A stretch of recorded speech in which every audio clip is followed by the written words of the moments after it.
The station went into emergency lockdown. Red lights flashed.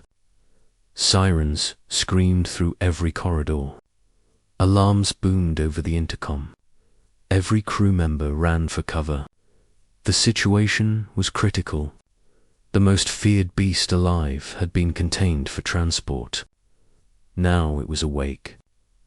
Now it was loose. The creature was enormous. Scales black as obsidian covered its body. Eyes glowed with a fire no machine could tame. Horns curved like jagged blades. Its claws could pierce reinforced steel. It had killed 4 security teams during the last transport attempt. It had survived every tranquilizer ever made. It was death made flesh. The station's AI classified it as extermination priority 1. And yet in the observation deck, far from the chaos, a single human sat quietly. His name was Marcus Vale, a biologist by training, an animal whisperer by nature. He had spent years studying dangerous species in the outer colonies.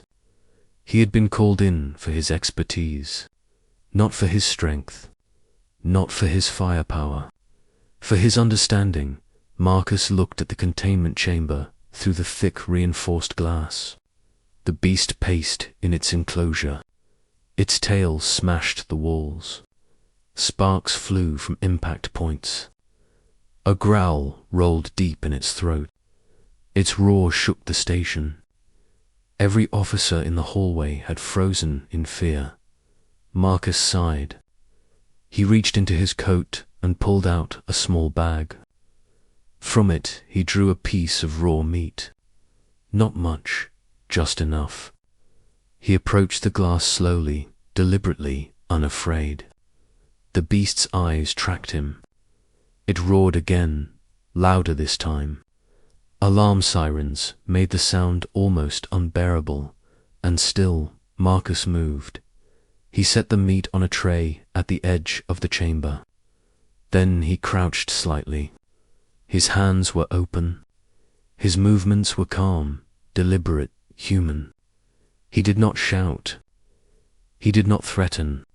He did not flee. The beast paused. Its head tilted. Its eyes narrowed. Curiosity mixed with aggression. Every security officer watching through the control panel swore it was a death sentence. But Marcus waited slowly. The creature inched closer. Its claws clicked on the metal floor. Each step reverberated through the chamber. Marcus whispered softly, not in a language the beast could understand, not in commands, but in tone, in rhythm. It stopped a few meters away. Its nostrils flared. Its tongue flicked. The meat smelled good. It lowered its massive head to sniff. Marcus extended his hand, palm up, open, a gesture that said, "You do not need to fight." The beast hesitated. Muscles tensed. Tail lashed violently. Sparks flew from a nearby console. One officer yelled, "Step back. He's going to get killed." Marcus stayed still, calm, patient. He had faced worse. He had stared into the eyes of predators that could crush him in an instant. He had learned the only way to survive was trust. And trust, he knew, was universal, even between species separated by eons of evolution. Slowly, the beast lowered its massive head closer. Its nose almost touched Marcus's hand. He felt the heat of its breath, smelled the iron in its blood, heard the low rumble of its heartbeat through the chamber floor. Then, as if sensing something beyond hunger, it did something no human had ever witnessed. It allowed Marcus to touch it. His fingers brushed the edge of its snout. The beast shivered. It emitted a low, guttural growl that sounded almost like a purr. Sirens blared. Red lights flickered. Guards tensed their weapons. But Marcus's hand did not waver. He stroked along the jagged scales, Carefully, respectfully, the beast tilted its head. It leaned into the touch. Shocked gasps came from the control room. Security officers whispered to each other. One said, "I thought it would kill him instantly." Another whispered, "How is he alive?"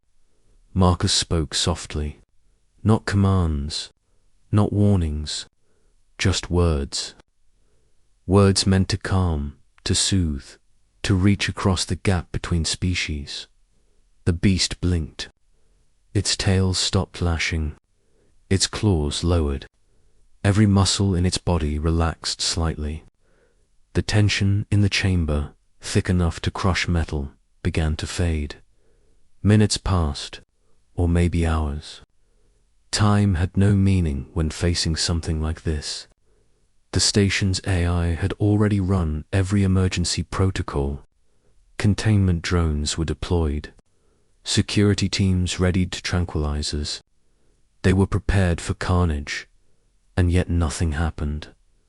Marcus continued to stroke the beast, continued to speak, continued to radiate calm.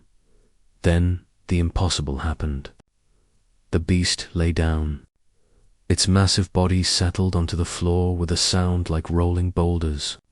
Its eyes, still glowing, now held something like curiosity. Not rage, not hunger, not destruction. Marcus knelt beside it, slowly, carefully. He offered the meat. The beast took it gently. It did not snap. It did not roar. It simply accepted the offering.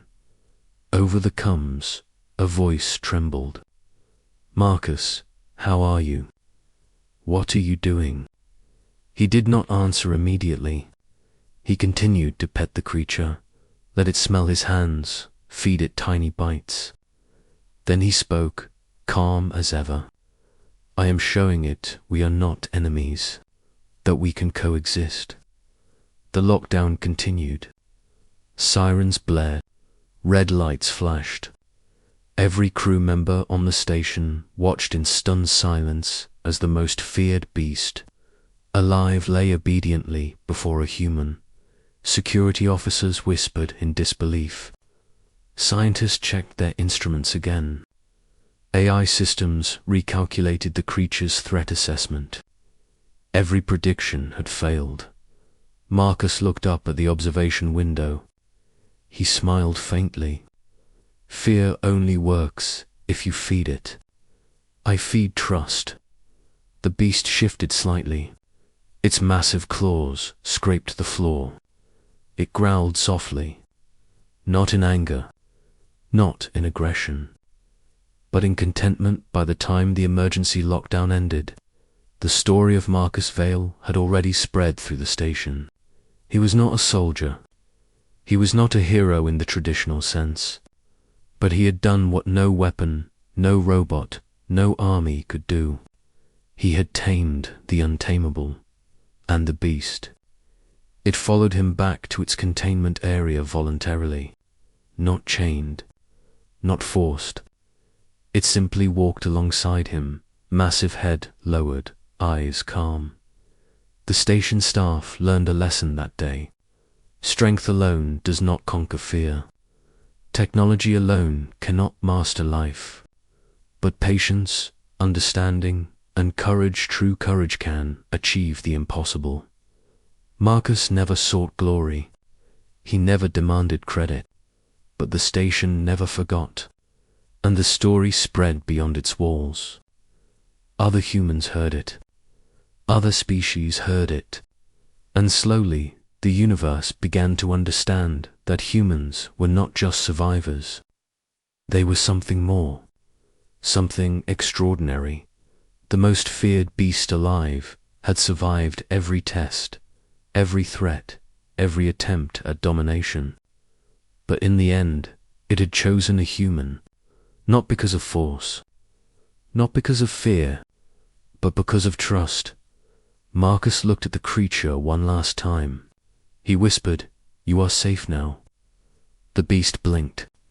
Then it lowered its head in acknowledgement, And for the first time in recorded history, the most feared beast alive was not feared, it was understood.